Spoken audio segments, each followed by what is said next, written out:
तो एक बार फिर से आप सभी देखने वालों को नमस्कार। और आज फिर से जो मैंने चेखव की कहानियों का जो पढ़ना शुरू किया है, उस कड़ी में जो मैंने एक पेज कल पढ़ा था, उसके बाद अगला पेज आज मैं फिर से पढ़ रहा हूँ।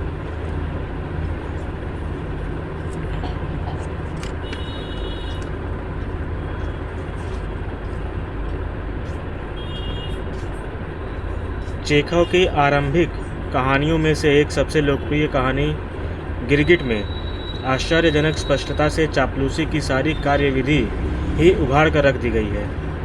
चौराहे पर कुत्ते ने किसी को काट लिया है। दरोगा जी इस वारदात की सख्ती से पड़ताल शुरू करते हैं। सबसे पहले तो वह उन लोगों को खरी खोटी सुनाते हैं जो कुत्तों और हर तरह के ढोर ढंगरों को छुट्टा छोड़ते हैं।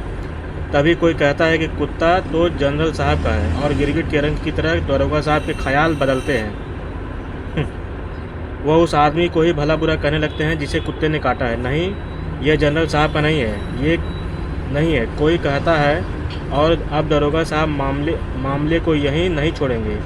वो कुत्ते के मालिक को सबक सिखाने की धमकी देते हैं। बात सारी ये है कि कुत्ते के मालिक की हैसियत क्या है। बात सारी ये है कि कुत्ते के मालिक की हैसियत क्या है। दरोगा जी से ऊंची तो भला उसका क्या कसूर हो सकता है। अगर जो जिस कुत्ते ने काटा है उसकी जो हैसियत है दरोगा जी से ऊंची है तो उस कुत्ते का कोई कसूर नहीं है। और दरोगा जी से नीचे अगर उसकी हैसियत है तो उससे पूरी सख्ती से सज़ा मिलेगी। आरंभिक काल में चेखव बड़ी चतुराई से तीखे बाण छोड़ते हैं। उनके प्रिय बिंब, उनकी आस्थाएं छिपी हुई हैं। उन्हें अपने उद्गार व्यक्त करना पसंद नहीं। वो उन लोगों के बारे में नहीं लिखते जो उन्हें अच्छे लगते हैं, परंतु उनकी तीक्ष्ण दृष्टि से ऐसी कोई बात नहीं छिपी रहती जिसकी हंसी उड़ाई जानी चाहिए। 19वीं सदी के अंतिम तथा 20वीं सदी के पहले दशक में परिपक्व लेखक चेखव हास्य व्यंग की लघु कथाओं को हास्य व्यंग की लघु कथाओं की अपेक्षा गंभीर कहानियों उपन्यासिकाओं की ओर अधिक ध्यान देते हैं। अब चेखव का प्रमुख विषय उनका समसामयिक जीवन है। वो वातावरण है जिसमें लोगों की आशाओं का टिमटिमाता दीप बुझ जाता है। यूनिच कहानी के डॉक्टर यूनिच की नियुक्ति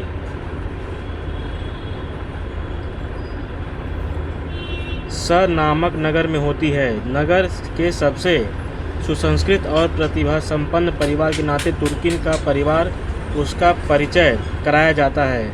ये परिवार सचमुच ही उसका मन मोह लेता है। तुर्किन की बेटी कात्या से तो उसे प्रेम हो जाता है और वो उससे विवाह करने की इच्छा प्रकट करता है, लेकिन उसकी आत्मा में ध्वनित होते प्रेम के इस स्वर के बीच बीच में एक उदासीन निर्लिप्त शांत आवाज़ उठती रहती है। कहानी खत्म होते होते प्रेमावेग में बह सकने वाला युवा यूनिच कहीं खो जाता है और रह जाता है तन मन से आत्मसंतुष्ट। यूनिच का भाग्य मनुष्य के शनैः शनैः उदासीन और निष्ठुर होते जाने की कहानी है। और चेखव के ही बिंबों में कहा जाए तो वह यूनिच की आत्मा में खिली बकाइन पर छाते घने कोहरे की कहानी है। रोमांस कहानी यूनिच से बिल्कुल उलट है। याल्टा के स्वास्थ्य विहार में छुट्टियां बिताने आया दमित्री गुरोव कुत्ते वाली महिला आन्ना सेर्गेवेन्या से मिलता है। उनका रोमांस चलता है। फिर दोनों अपने अपने शहरों को लौट जाते हैं। जाड़ा आ जाता है, लेकिन गुरोव के हृदय से उस महिला की छवि नहीं जाती और प्रेम व उदासीनता के बीच ओछेपन और मानवीयता के बीच संघर्ष चलता है। इस कहानी में चेखव ने यह निष्कर्ष तैयार किया है जो आगे चलकर दुल्हन में पूरी तरह ध्वनित होगा। सबसे बड़ी बात है जीवन को उलट पुलट दो। ये रहा उनका एक और पेज। उनके ये जो कहानी चुनी हुई कहानियाँ भाग 2 का जो प्रस्तावना है अभी मैं वो पढ़ रहा हूँ। अभी उनकी कहानियों के बारे में आपको बताया गया है, उनकी जीवन शैली के आपके बारे में बताया जा रहा है।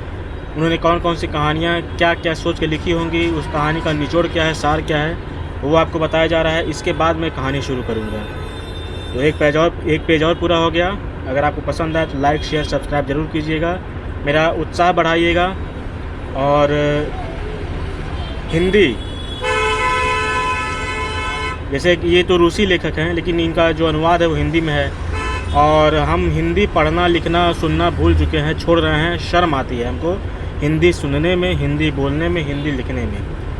तो हम लोग अपनी मातृभाषा, अपनी हिंदी को ना भूलें। सभी भाषाओं का सम्मान है, लेकिन अपनी भाषा तो अपनी होती है।